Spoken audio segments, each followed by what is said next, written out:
Amanda poured hot water on her feet and started screaming in pain. Her stepmother rushed in and tried to comfort her. Moments later, Amanda's father came in and asked, "What happened?" "Mom poured hot water on my feet." "Why would you pour hot water on the child?" "I didn't do that." "Then why are you holding the cooking pot?" Amanda's father took her to the living room and gave her first aid. Priscilla, the stepmother, began complaining to her husband. "Why didn't you ask me what happened before judging me?" "What was there to ask? I walked into the kitchen and found my daughter on the floor, scalded with hot water, and you were the one holding the pot. I walked in and found her lying on the floor screaming." "Dad, she's lying to you." Amanda had a habit of creating drama to drive away her father's wives. This time, she succeeded again. Priscilla left, especially since even Amanda's father sided with his daughter. The next day, Amanda's friend came over. Amanda gleefully shared how she managed to get rid of her stepmother, Priscilla. Her friend was shocked. "Amanda, are you serious? That's the 6th woman you've sent away from this house. Aren't you afraid your father will one day realize you're the problem?" "My father trusts me. He would never suspect I'm the cause." Her friend tried to talk sense into her, telling Amanda to let her father enjoy his life. But Amanda refused to listen. Meanwhile, Amanda's father explained the incident to his own friend. His friend was surprised. "Priscilla doesn't seem like someone who could do such a thing." Amanda's father insisted, "I saw it with my own eyes. I heard screaming, ran into the kitchen, and found Priscilla holding the pot. That means she poured the water." "But did you investigate properly?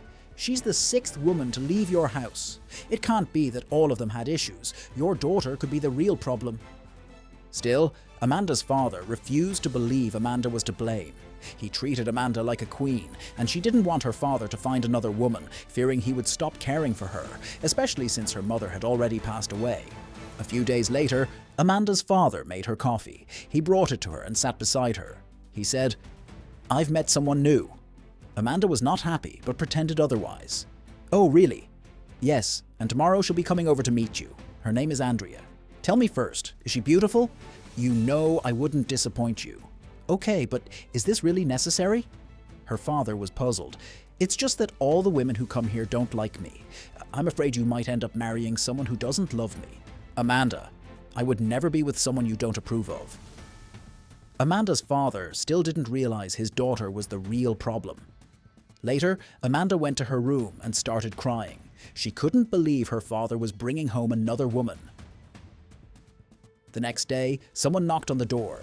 Amanda opened it and found Andrea standing there. She hugged her tightly, surprising Andrea.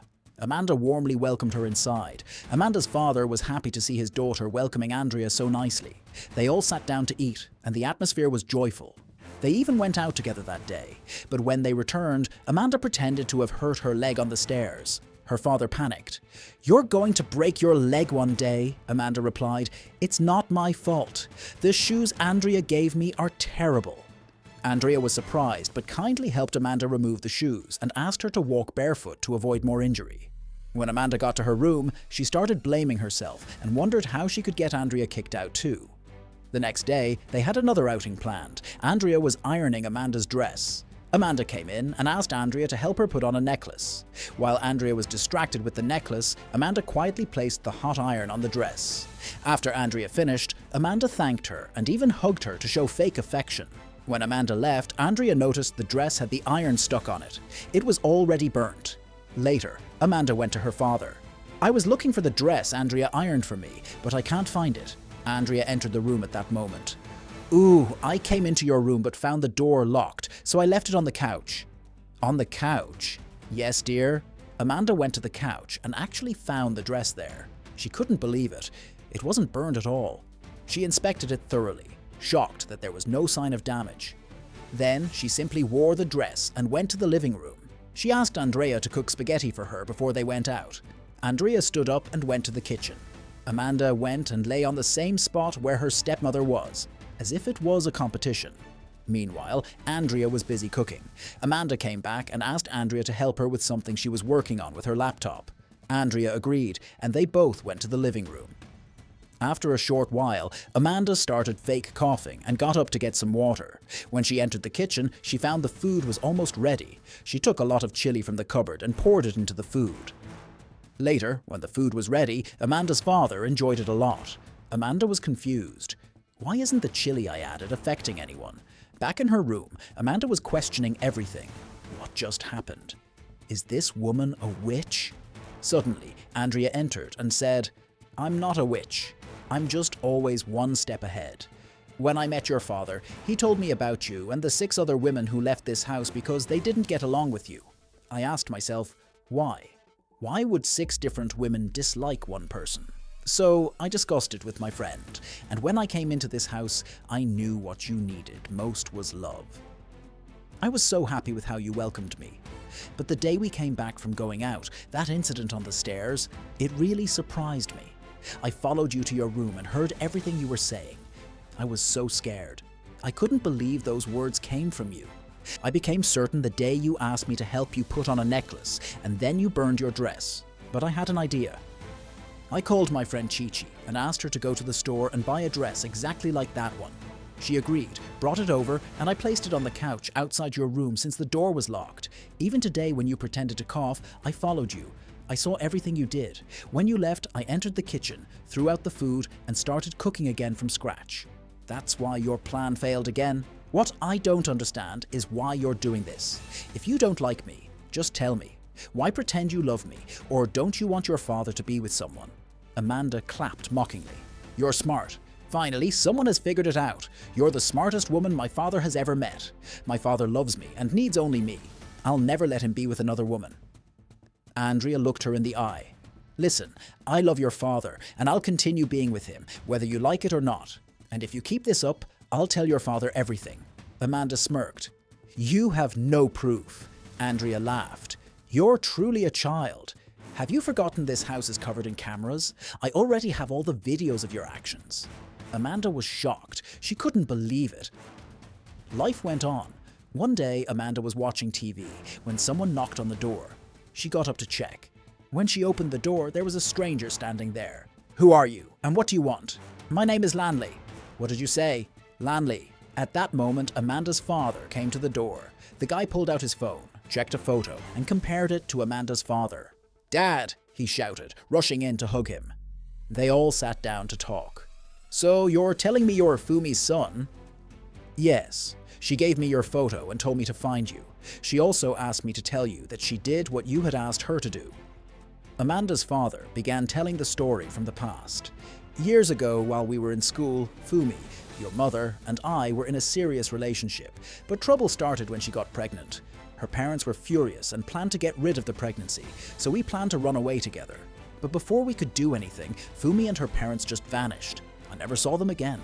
She never called, never sent a message. I didn't know how to find her. I assumed they went through with the abortion. But where's your mother now? She passed away. Oh no, I'm so sorry for your loss. Amanda was furious. This can't happen. I won't allow it. He's my father, mine alone. You'd better go back to wherever you came from. This house is for the 2 of us only. She stormed off to her room, crying bitterly. I can't share my father with anyone else. He's mine and mine alone. Her father came to her room. Why are you crying, Amanda? You should be happy. You have a brother now. He tried his best to make her understand, but she ran off. On the way out, she met Andrea and hugged her, sobbing. Andrea was stunned. Amanda's father came over.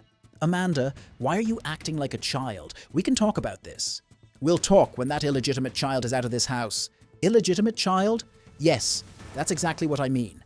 Andrea was shocked. She took Amanda to the room and tried to counsel her. You shouldn't fight God's plans. Your father will decide if that guy stays or goes. That's not up to you. Then she left. She went to Amanda's father. He explained everything about Lanley's background and asked Andrea to accept him the same way she had accepted Amanda. Andrea agreed. So Lanley began living there too. During dinner, Amanda approached him. Then she poured water in his face. Lanley stood up. Are you okay in the head? Who do you think you are, sitting at this table in my favorite chair like you belong here? You're not part of this family. Lanley pushed her against the wall. I've been quiet for too long. Don't test me. You're lucky I don't hit women. But if you ever do something like this again, I swear I'll teach you a lesson you'll never forget. Do you understand me? Just wait and see what I'm going to do. I'll be back shortly. Lanley carried his plate back to the kitchen and met Amanda, who grabbed his bag and tossed it outside. He didn't argue, just stepped aside, returned to the living room, sat on the couch and turned on the TV. How many ways do I have to tell you that you need to leave this house? "You've managed to throw out my bag. Now please, throw me out too." Amanda grabbed him and started pulling him. Lanley pushed her against the wall and held her tightly. Amanda slapped him across the face. Lanley slapped her back. At that moment, Andrea arrived at the scene. Lanley explained what had happened, and Andrea took his side. Amanda stormed out, fuming. Later that night, Amanda's father returned home. Amanda reported the incident, demanding that he throw Lanley out of the house. She gave an ultimatum. If Lanley stayed, she would leave. Then she stormed off. Lanley also confronted Amanda's father, telling him he had to choose, either him or Amanda. Then he walked away. Andrea told Amanda's father that he needed to make the right decision. The next morning, Amanda banged pots and pans to wake everyone up. "Today is the day Lanley leaves this house," she shouted. "Why all the noise? Don't you see it's still early?" "I said, today is the day Lanley has to leave this house." "What's your problem? How can Lanley leave when he's my son?" As they were still arguing, there was a knock at the door. A woman named Agnes entered. "Oh, Amanda, I see you've already packed." "Don't worry, my child. Your mother's family is capable of taking care of you." "What do you mean?" "You think this is your father? He's not. I don't know what lies he's been telling you, but he kidnapped you from us. Since your mother passed away, he has refused to let us see you. But today, we're taking our child home." Amanda's father stepped forward. "Amanda, you are my child. Don't listen to this woman. You are my daughter, and I love you so much. And you, Agnes, you have no right to enter my house and talk to my daughter like that. Get out of my house." Chaos erupted in the house. People started shouting and fighting. In the end, Agnes and her group fled. Later, Amanda's father sat Amanda down to explain the truth about her origins. "Your mother was raped. When I found her, she was already pregnant with you, but I accepted it. I chose to be your father. I decided to raise you as my own child." Full of emotion, Amanda's father walked away and went inside. Andrea brought him a glass of juice to comfort him. A little while later, there was a knock at the door. Lanley entered and informed them that Amanda had left, and had left a letter behind. Amanda's father was shocked and devastated. The others left. He stood there frozen. Then they went outside and searched everywhere, asking people if they'd seen her. But no one had. They returned home late that night. Lanley felt uneasy and decided to go search again. Amanda's father gave him his car keys, and Lanley drove off. Meanwhile, Amanda was wandering the streets. She ran when a group of thieves tried to mug her. Just then, Lanley saw her, opened the car door, and she jumped in. They drove off. Later, Amanda opened the door and got out. She still didn't want to live under the same roof as Lanley. But Lanley gently explained how worried everyone had been, especially Amanda's father. He spoke to her with patience, telling her how much her father loved her. He tried his best to convince her to return home. His words were sincere and heartfelt, and slowly Amanda's heart softened. They hugged, got into the car together, and went home. When they arrived, Amanda's father hugged her tightly. The whole family reunited in a warm hug. Amanda's relationship with Lanley began to improve from that day on. Lanley prepared her tea, and after a few days, Amanda's father proposed to Andrea. She accepted, and they hugged lovingly. And that marked the end of the movie titled Walls Apart. I'm Evans, and this is Nollywood Recapped. Subscribe so we can meet again in the next video. Bye bye!